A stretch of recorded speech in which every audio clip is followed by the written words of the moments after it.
Chapter 13, the final chapter of Tractate Menachos, covers some final laws of vows by mincha offerings. The first Mishnah says, if somebody vows to bring an isarin of flour as a temple offering, he brings a mincha of 1 isarin. If somebody vows to bring esrei nice, which is plural, he would need to bring 2 isarin. If a person vowed to bring a mincha of a specific number of esrenes, but he doesn't remember exactly how many, he brings 60 esrenes, which is the maximum number. If a person vowed to bring a mincha offering, but he doesn't specify the type, some say he could bring any type, others say he brings a fine flour mincha, as it's distinctive.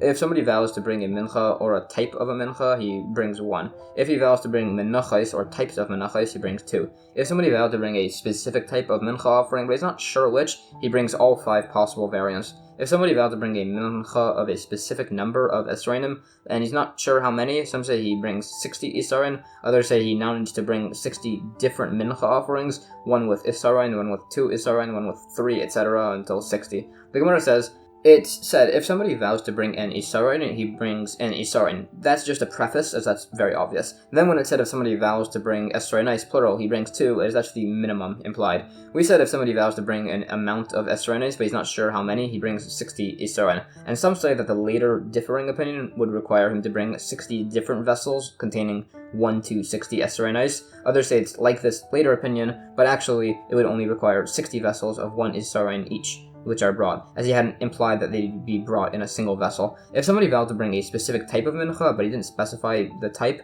one opinion said he'd bring a fine flour mincha. This is said to be distinctive, as mentioned, as it's the first type spoken about in scripture. But then we see by other offerings, if somebody vows to bring a specific type, they're not required to bring the first variant mentioned in scripture, so rather, when it says the fine flour mincha is distinctive, it's as it's one of the only types without a special name, which is qualified. Now, if somebody vowed to bring types, which is plural, of mincha, which is singular, it's debated as what to do there. It said they'd bring only 1 offering, but it argues if we hold like this opinion. We said if somebody vowed to bring a specific type of mincha and he isn't sure of the type, some say he brings all 5 possible variants. It disputes who exactly it was that held this based on individually held opinions. That's discussed further, although it concludes it's in accordance with the opinion that these different loaves and wafers of the different types of mincha offerings, if they're offered together, they maintain their same time to be eaten, and then oven-baked mincha can be comprised of both of them. If this is actually done, bringing all these types of mincha at once, kamitza would be separated with a declaration that one part is for the loaves and the other part is for the wafers. And if they're being offered as one mincha all together, you should declare that the kamitza is being done for both of them. Additionally, if you're separating a kaimetz on a mincha that's half loaves and half bread, and his kamitza only had one type, it's fine to cover both. The oil here would be smeared on the wafers, and the rest would be eaten by the kohanim. When we said somebody forgot as to which type of mincha he specified and he needs to bring 5, some say this only encompasses minchas of an individual, others say it only encompasses the independent minchas that are brought without animals, others say it only encompasses those with frankincense, others say it only encompasses those with 1 single log of oil, and others say it encompasses ones which have kamitza done. And that's why, according to all of these, the libationary mincha was excluded from the list of 5. Anyways, if somebody specified to bring a mincha in a single utensil of esrainim, but he wasn't sure how many, some said he brings 60 esrainim, others say he brings 60 vessels containing 1 through 60, so 1,830 esrainim total. Another case, if somebody said he'd give a mincha with esrainim, but he's not sure which of the 5 mincha types it was, or how many esrainim he specified. Some say he brings 5 minchas each of 60, others say he brings the 5 different types of minchas, and each of them needs to be 1 to 60, so 9,150 total. This dispute is suggested to be on whether it's possible to bring unconsecrated substances into the temple courtyard, or it's said to be on whether it's permissible to mix mandatory and voluntary offerings. That principle is debated further. Alternatively, the debate is as to whether 60 isarin of flour comes with 60 lug of oil when it's brought, or just 1. Alternatively, the dispute is suggested to be in principle on if somebody vowed to bring a small mincha and he brings a large one, if that would be valid or not. This is also disputed by animal offerings, and both of these are mentioned, as by a mincha offering, no matter the size, only a kaimetz handful ends up being brought on the altar, while by an animal offering, it depends on the actual size of the animal as to what's brought. So it's stated that there's a dispute by both of these. New Mishnah. If somebody vows to bring wood for the altar, he has to bring a minimum of 2 logs. If somebody vows to bring frankincense, he must bring at least a kaimetz handful. If he vows to bring a mincha offering, he must bring it with a kaimetz of frankincense.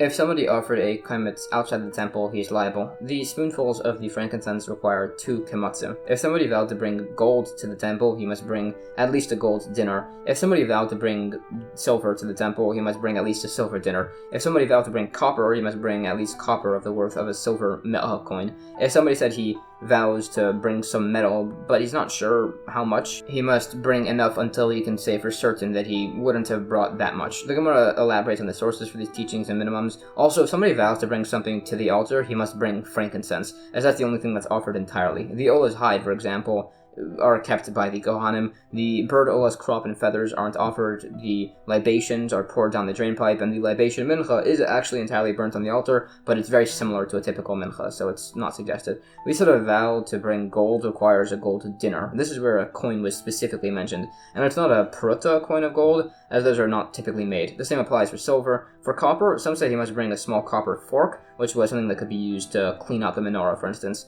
If somebody vowed to bring iron, it said it must be large enough to make a crow chaser, which was a roof spike, which was a cubit by a cubit. New Mishnah. If somebody vowed to bring wine to the temple, he must bring at least 3 lugin. If somebody vowed to bring oil, he must bring at least a lug, others say 3 lugin. This is, by the way, according to the opinion that oil could be donated. If somebody vowed to bring wine or oil, but he's not sure of the amount, he must bring the amounts used on the day with the highest requirements. The Gemara quotes sources, along with the sources for the dispute as to if the oil minimum is 1 or 3 lugin, and the day with the highest wine and oil requirements was the first day of Sukkot on a Shabbos. New Mishnah. If somebody vowed to bring an ola offering, which can only be a male, he brings a lamb. Others say a bird offering. If somebody vowed to bring cattle, but he's not sure which type, he must bring a bull and male calf. If he said he'd bring an animal, but he's not sure what type, he needs to bring a bull, a male calf, a ram, a he-goat, a kid, and a male lamb. If somebody said he'd specified something, but he has no recollection, he'd bring all of the above, plus a turtle dove and a pigeon. If somebody vowed to bring a toda or a shlamim, and those offerings can be male or female, he brings a lamb. If he said he'd bring cattle, but he doesn't remember the type, he must bring a bull, a cow, and a male and female calf.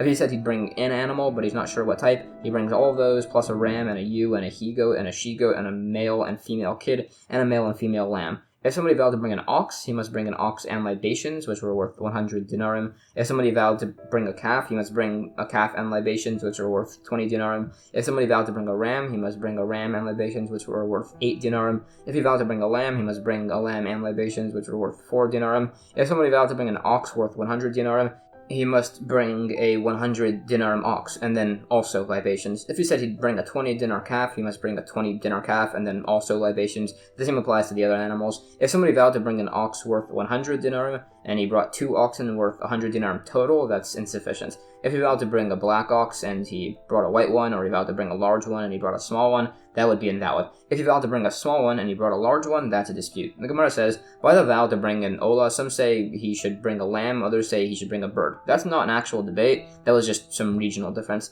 When we said somebody who vows to bring cattle must bring a bull and a male calf, the reason he can't just bring the larger bull is because this line specifically in the middle is in accordance with the opinion at the end that a larger offering than what was vowed is still invalid. It said that there were 6 donation boxes in the temple, some say for each of the Kohanic houses, others say to spread out the large amount of donations so that way they wouldn't corrode.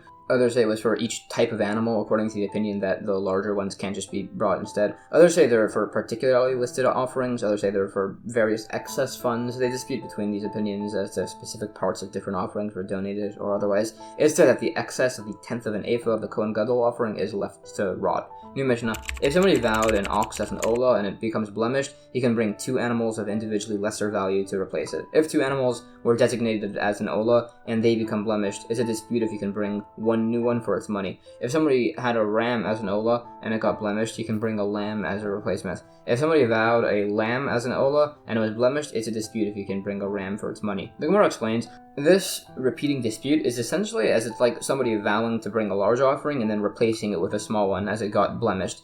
So that's disputed if it's allowed. It said it's also disputed if a blemished offering of one type can be replaced with a different type. Some say yes, some say no, as we don't mix offerings. Related, the principle that if somebody's vowed single ola ox is blemished, he can bring 2 for its money. This is only if he said this ox should be an ola, or that it should be upon me as an ola. If he said the ox and its value should be upon me as an ola, then he would need to replace it in its original manner. New Mishnah. If somebody said that his lamb should be consecrated, or that one of his oxen should be consecrated, if he had 2 of them, the larger one of them is consecrated. If he had 3, the middle one is consecrated. If he specified one of them, but he didn't know which one he specified, or he said that his recently passed father had designated one of them and he wasn't sure which, the largest one would be consecrated. The Gemara says, this shows that somebody who consecrates does so in a generous manner. When we said it was by 3 animals that the middle one is consecrated, It's as that one would be generous compared to the smaller one. So the largest, first one, is also endowed too, so he should wait for the middle one to get a blemish, so that way the largest one could just be consecrated. It also clarifies the middle of them is only considered as consecrated if he said one of my oxen should be consecrated. If he said an ox among my oxen should be consecrated, then his largest animal should be consecrated. Others debate that based on similar cases. New Mishnah. If somebody vowed to bring an Ola offering, he must offer it in the temple, and if it was offered in the other temple in Alexandria, he hasn't fulfilled his obligation. If he vowed to bring an Ola to offer it in the temple of Alexandria, he still must offer it in the temple, although if he offered it in the temple of Alexandria, it's a debate if that's valid. If somebody took a Nazirite vow, he must have his hair cut in the temple. If he did this in the temple in Alexandria, he hasn't fulfilled his obligation. If he took his Nazirite vow to have his hair cut in the temple in Alexandria, he must still do this in the actual temple, and if he does it in Alexandria, it's a debate if that's valid. The Gemara says this offering vowed towards the temple in Alexandria. Some say this could only be possible if he intended it as a gift instead of as an actual Ola, and he's saying that if it's sufficient to bring it there, then he's doing so. And by the Nazir, that's the same. He's saying that he's willing to go so far as Alexandria, essentially.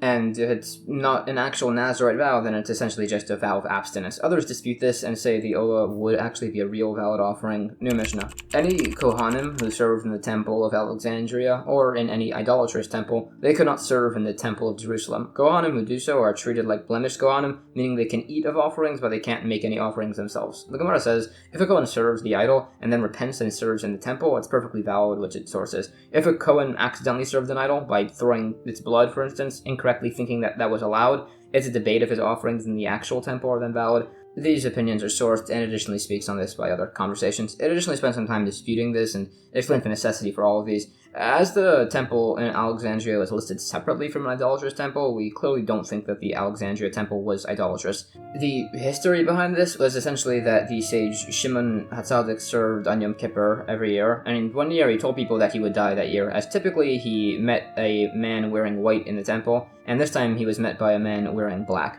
So he died that year, and his son was supposed to take over, but his brother forced his way into the position, and he tricked his nephew by dressing him in the Kohen Gadol's special attire, but he actually gave him women's clothes, and the person wasn't too familiar with how things were done, so he wore them, and eventually he had to flee to Alexandria, and he built a new temple there, although there's some variation on the details of this. It also speaks a bit on how poor it is to chase after positions of honor. A number of verses on this are described. It's also said that wherever the Jewish people are, there was a knowledge of God spread around them, and it additionally speaks on the importance of Torah study, and how it correlates with the temple service, as studying Torah is as if one completes a temple service. New Mishnah. An animal offering, a bird ola, and the mincha offering are all referred to in Scripture as a fire offering, a satisfying aroma. This teaches that whether a person gives a lot or a little, his offering is equally accepted so long as his heart was directed towards heaven. The Gemara sources this principle from a great number of verses. It also sources the fact that offerings in the temple must be done with deliberation and intent. For instance, it said, "You shall slaughter it according to your will," which is said to fulfill God's will,